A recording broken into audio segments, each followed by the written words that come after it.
Coming up on today's Wild West, we'll take you to the Mexican border and saddle up at Arizona's historic Rancho de la Osa. Plus, this is a traditional crow piece. You'll meet Montana's award-winning Native American artist, Bertie Realbird. Place where ghosts run free. And we'll take you to the home of America's first cowboy movie star, California's Santa Clarita Cowboy Festival. It's all next on today's Wild West. The Wild West. It's still out there. We'll show you how to find it. This is today's Wild West. If walls could talk, what a story these would tell. What's known as the Presamido Ruins was once a trading post and a community back in the 1800s. Today it's a fascinating ghost town in a remote canyon in extreme southern Arizona, not far from the Mexican border. Look how low this door was. Steps away is another wall that could tell even more ancient tales. A rock wall covered with mysterious petroglyphs created by those who lived here eons ago. Messages that can never be understood. Those are old. Old. How old do you suppose this is, 1820s? Probably. It's all part of an exciting UTV adventure in the Arizona wilderness. There was a community here at one time. During a stay at the Rancho de la Osa Guest Ranch, one of the most historic properties in the American West. The adobe buildings of this historic desert oasis include what is believed to be the oldest continuously occupied structure in Arizona. What's now the Ranch Cantina was originally part of a mission outpost built by Jesuit priests sometime between 1718 and 1725. So, I mean, think of that. This is 40 or more years before the Declaration of Independence. So for Arizona, that's really, really old.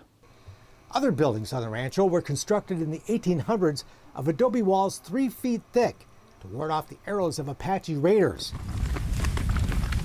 During that century, Osa became the headquarters of a vast cattle ranch. In 1889, its owners built a splendid and grand hacienda that dominates ranch headquarters, whose layout reminds you of an old-time presidio or a military fort. And on rare occasions in the past, Osa has been just that. Residents of nearby Sassabee fled to the ranch when Pancho Villa's men attacked the tiny border town in 1916 during the Mexican Revolution. Pancho Villa raided the ranch and came across the border, attacked, and 2 cannonballs have been pried out of the adobe walls left after that attack. Hard to imagine that kind of chaos today. At a place so inviting and peaceful, you'll want to stop and listen to the quiet. The buildings that form a square around the central courtyard come alive with color in the warm glow of the early morning sun. It's a moment you'll want to absorb and savor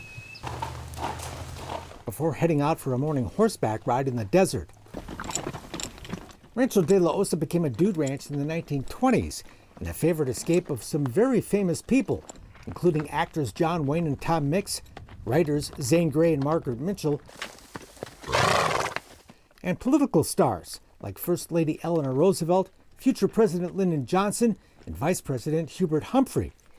So you add the Hollywood, the Spanish, the Indian, the political history. I just don't know where you'd find a place that combined that. If these walls could talk. Unbelievable. Unbelievable. And you feel it. Rancho de la Osa is just a short trail ride from the tall fence that marks an isolated stretch of the Mexican border. While the ranch is only 90 minutes from Tucson, it feels much more remote. It's wonderful on a late afternoon to ride the quiet, picturesque trails of the beautiful Sonoran Desert. There is a rich sense of peace in this place that is free of the noise and stress of the modern world. I really searched my mind. Why did all these people come here? And I think maybe it was completely away, and they had that sense of isolation and seclusion, and yet they weren't that far from an airport or a city. And I think, you know, when I'm here, I feel like it's probably not very different than when Lyndon Johnson was here, or Adlai Stevenson, or John Wayne. And so we're probably experiencing the same things, coming here for the same reasons. This place is magical. There's something really spiritual, magical, whatever word you want to use. Michelle Vaughn brought a group of women to Osa for a yoga retreat. It's out in the middle of nowhere. It's quiet. If you can't disconnect and find peace here, you're probably not going to find it. It is wonderful to just chill, but there's too much to do to sit still for long. So we're off to the border? We are. Woohoo! And one of the main attractions is that nearby border, just a short UTV ride away. Actually, because of the political interest today, the border's, lucky for us, turned into an attraction. And one of the first things people want to do is they want to go get on a horse or get on a UTV and go see it. There's a 14-mile fence along the border that ends right here at the beginning of the Papago Indian Reservation. The tribe won't allow the government to continue that fence onto their land. And so there's a well-worn path from Mexico to America. Horseback rides to the border are another favorite as well, and along the way, you can stop off at the general store in the tiny border town of Sasabee. Back at the ranch, you can enjoy the beautiful pool, take a bike ride, Bingo! or go plinking with a 22 We're gonna get your husband to run and kind of bob and weave a little. under the expert guidance of cowboy Ross Knox. If you pull the trigger again, there's nothing gonna happen because you haven't worked the bolt. right.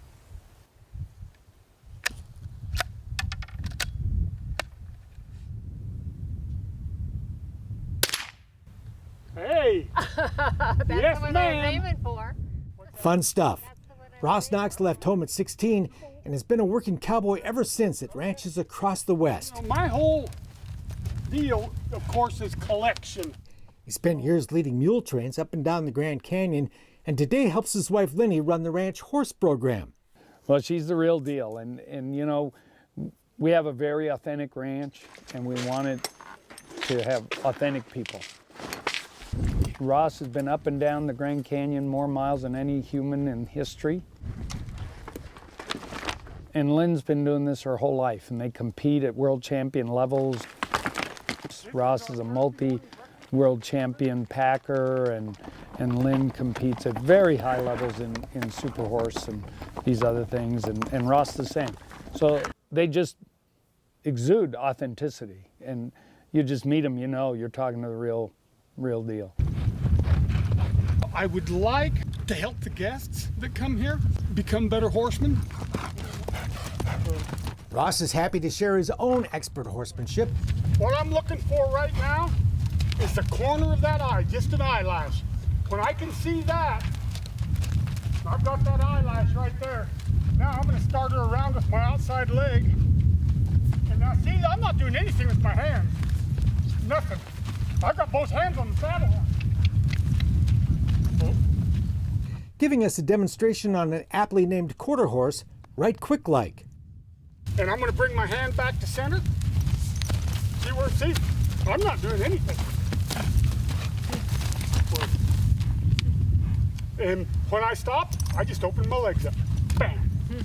And see, if I keep my legs opened up, she's gonna start backing up. Is that what you're after? Tell me what you're after. That's exactly what she's asking me. I relax my legs, she stops. I'll move her forward. I'll open those legs up. She stops. I keep them opened up. She's gonna start backing up. And that's cool. Yeah. You know, because it's communication. Watching So, Ross you know, work with his partner reminds me of how little I really know about horses. But that's okay. Whether you're a pro or have never been in the saddle, Rancho de la Osa has a horse that's just right for you.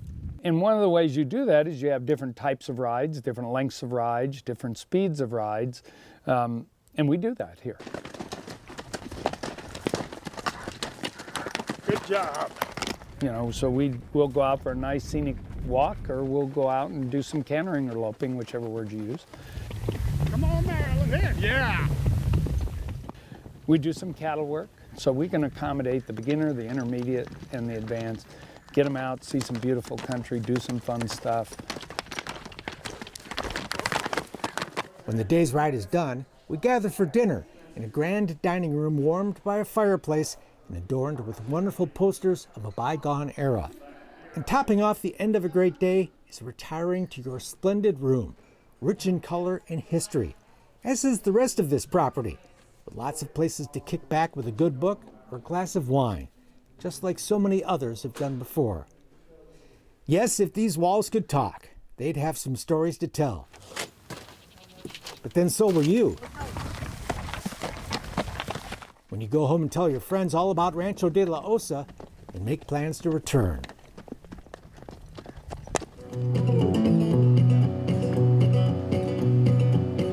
From the broken hills of Mexico. Coming up, great cowboy music and so much more. California's biggest cowboy festival. But next, Crow Indian artist Birdie Real Bird. This is the headpiece. It's called the key. You're looking at the amazing work of award-winning Native American artist Birdie Real Bird. See this martingale? Usually it's made out of wool, but mine is out of buckskin, and then I wrapped it or the edging around with wool. The Crow Indian woman made virtually every piece of the traditional regalia that blankets her fine horse. Yeah, you hang your bags from the old-time saddle, and the old-time saddle is handmade. This is called a wedding blanket, and it's a beaded elk hide. You've got bags here, bags that are decorated with beads. It's the sword scabbard. Her incredible work and the finery of her fellow tribal members is on display every August during the colorful parade at Crow Fair, perhaps the biggest Native American powwow in the country. Here on the Crow Indian Reservation in southeast Montana, hundreds of horseback crow bring out their best beaded regalia for both horse and rider in celebration of their tribe's rich cultural heritage. Like I say, there's a lot of good beaters in Crow. But none better than Birdie, honored by the Montana Arts Council with induction into its Circle of American Masters in recognition of her artistic excellence and contribution to the state's cultural heritage. You can be an artist and preserve your culture that way, and I'm using beads to preserve my culture. Beading is a major part of every piece she makes. In fact, it's been a central part of her life since she was a young girl growing up on the reservation. My mother was a beater. All the ladies in my life were beaters. Mom encouraged Birdie's interest by giving her a traditional beading necklace when she was just 12, which she still wears today. In my beadwork, I do a lot of this navy blue, white navy blue. Grandmother was another major influence, but the desire to learn was all her own. I wanted to do it. Nobody said, okay, I'm going to show you how to bead and you're going to be a beader. Nobody said that to me. Just looking at things and observing. And everything that I do, I've watched my mother make. These are plastic. I have 4 real ones, and then they go. She made this elk tooth dress with her grandmother when she was just 18 and still uses the small measuring tool her grandmother made. And see how the next row comes on? Comes about 1.5 inches. As the teeth goes, it flows like that, and that's what it's supposed to do. And then it's decorated with rows of lazy stitch. So you call this a lazy stitch. This comes from the time before beads came, and quill work was kind of similar to this, how they lay it down. Back in the days, they said if your husband's a good hunter, your teeth goes all the way down to the bottom of your dress. A beaded belt that goes with a buckskin elk tooth dress is among her recent creations, a piece richly accented with fine beadwork. It's not about being patient. Beading is intricate, time-consuming, detailed work. Stitching together tiny beads on buckskin might appear to be tedious, but for Birdie, it's a labor of love. I love to make things. It's not boring to me. It's not tedious. It's not about patience. It's about the making it, feeling I have. It's almost like therapy for me. And your work kind of has a spirit to it, and your designs start coming out, and I can't wait. Sometimes I can't wait to see the design, so I might bead all night. Much of her work is inspired by her Crow ancestors. Birdie spent much time over the years studying Crow Indian collections at museums around the country, like the Peabody in Boston. It was intriguing to be, looking at the crow beadwork and all these leather belts were there. And Today, Birdie belts are a coveted item among those who know her work. I don't really copy them, but I try to bead like them. But beading hasn't been her only work. Birdie earned a master's degree and spent 31 years as a teacher and guidance counselor. But she's always been creative. I remember when I was in second grade or something, I won a poster contest for picking up trash. And my mother kept that poster for a long time. And I think we still have it someplace. It's probably someplace in the house. And beading has long been her passion. Her work, like the cradle board she made for her granddaughter, is beautiful, traditional, and fascinating to see. I was so excited about being a grandma. I came home that night and I was so happy. I took this out and I started beading this bigger part. And there's eight pieces to this. The cradle board was actually a collaborative effort with several beading friends who together completed the project in just 6 weeks. And we had a big baby shower for her. And this is the piece. She goes in right here. You have to these come apart like this. And then this is her little umbilical cord case, and I just hang it onto the cradle board. That's her real umbilical cord? Yeah, it's in there. So this will be hers forever. Is that a traditional crow? Yeah, this is a traditional crow piece right here, and it's for girls. Like those who came before, Birdie is trying to pass on what she knows to the next generation, like her young niece who posed for photos the day I stopped by. Sometimes I have beading classes, beading circles, trying to teach the younger people how to bead and get them on a interest in creating things, being an artist. Meantime, Birdie continues to create beautiful regalia, dresses, moccasins, vests, and other works. What would something like this cost?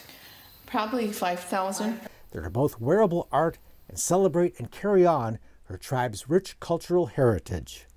It has to be inside of you, and I liked making things. Welcome to the Santa Clarita Cowboy Festival.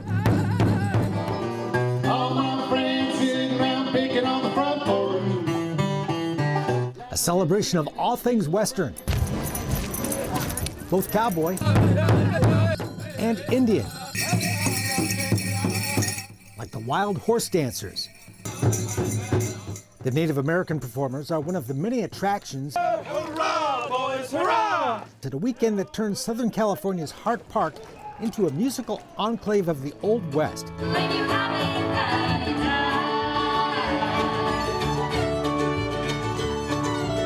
With 5 stages of live music and an ambiance that makes those who love the cowboy life and love to dress the part feel right at home.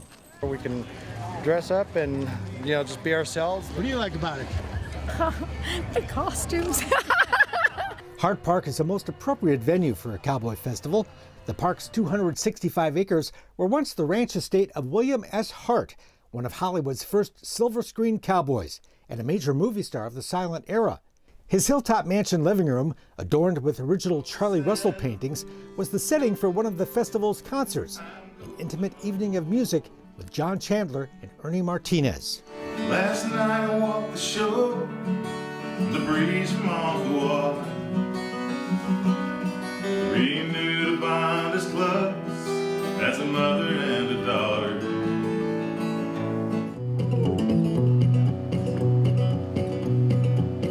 From the broken hills of Mexico.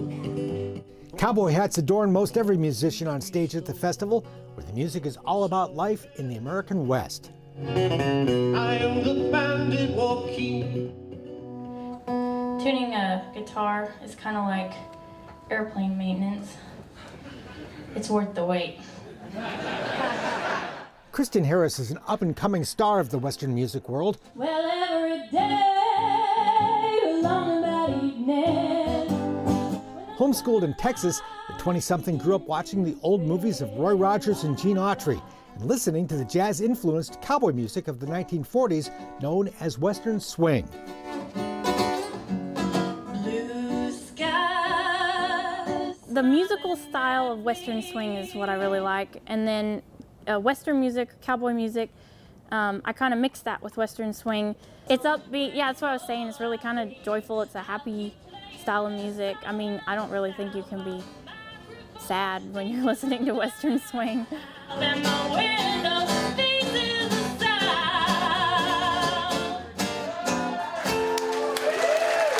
It's not the kind of stuff you hear on the radio, but fans here love it. Thank you so much. You're welcome. We really enjoyed your performance. Thank you. The niche world of cowboy music is an intimate affair where fans and performers get up close and personal after the show. Don't mind me. You gotta let me smile.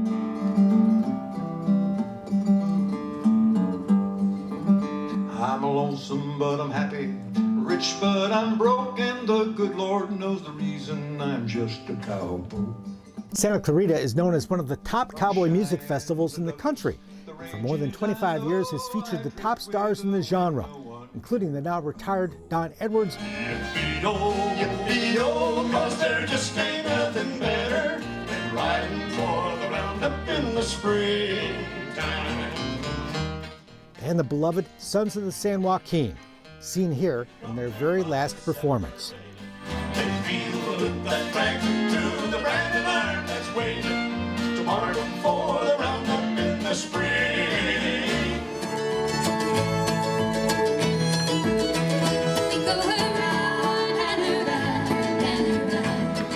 Not every performer at the festival is cowboy. There's also Americana, like the new take on traditional folk and bluegrass from Arizona-based Run Boy Run.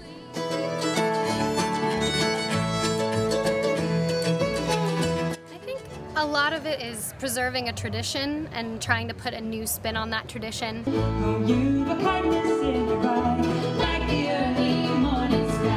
know, the importance of listening to the song and the story behind the song. Yes. And just that element of storytelling. yeah, the element of storytelling and being interested in sitting and relaxing and listening to both the story and the introduction and the song itself. It was nice for us. It made us feel very welcome. The fiddle music of Dave Rainwater greets you as you first arrive at the festival, where trick roper Dave Thornberry is there to lasso visitors into the spirit of the day. It's a fun place to bring the kids, where they can try their hand at throwing a rope or checking out an old-time chuck wagon. Original wagon, built in 1910. Pretty cool, huh? We love it. We come every year for the last 3 years, and it's just a lot of fun. We like listening to music, and the kids love doing the mechanical bull ride, which is where we're heading next. Are you the queen of the cowgirls? Yeah. Kids aren't the only ones who like to dress up. We spotted the Lone Ranger walking the festival. Clayton Moore was a personal childhood hero of mine. We are the cowboys from Thailand. Woo! Howdy. White Oak. If you think you're a cowboy in your mind, you are. Beyond the hats and boots, to many here, cowboy is a matter of the heart. The honesty, a certain amount of integrity, a certain amount of honor. Everybody calls me darling or little lady. It's nice. But cowboy's also a lot of fun. World champion gun twirler Joey Dillon is among the festival entertainers. When he's not spinning guns, he's working on movies as a gun coach or an actor. Grew up watching a lot of westerns because my dad was obsessed with playing them, and he would dry fire his gun and quick draw and holster it. And I practiced some of that, and then found I had a weird God-given knack to do it, so I stayed with it. And then saw there was competitions and won a few of those, and then started doing some TV work. And I thought, wouldn't it be kind of funny to make a living playing with guns? So I tried to see how far I could take that, and God had his own plans with it, and it finally melded together into this thing that I do. They're brand new hats, but they're made to look like they've been through the trail. We got bullet holes, we got burns. If you didn't come to the festival dressed cowboy, you can sure go home that way. Everything you need to look the part is for sale at the many vendor booths. And Western wear can be pretty darn stylish. And the back is wonderful too. You know, originally they were designed to ride it, the frock coat, you know, so it's nicely vented. But since then it's evolved and it's really come a long way. It's beautiful. Some fine craftsmen set up shop here too, like leatherworker Biscuit Hatch, who can put a cowboy stamp on a cell phone case. Wrap around like this. I don't know, it just makes me at peace. You know, it's better than sitting watching TV. I'm out in the shop all the time. This is a standard elk drum. Native Americans have some very cool offerings as well. And it doesn't matter whether you're native or you're cowboy, the old traditional on how to do stuff is being lost. There's even a group of Western writers on hand, happy to autograph their latest book. And in the 1880s, there's a lot of things that were happening then that are happening today, so there's a relevancy. So I think it's kind of encouraging to readers to know that we had tough times before and came out of it. Through the gap, down the Arroyo. It's all part of the same spirit, this love of the American West, the Western lifestyle, a way of life, a way of looking at life, celebrated in song and so many other ways that people here just seem to understand. It's always nice to be able to have people who like what you're, not only like what you're doing, but understand what you're doing and get what you're doing.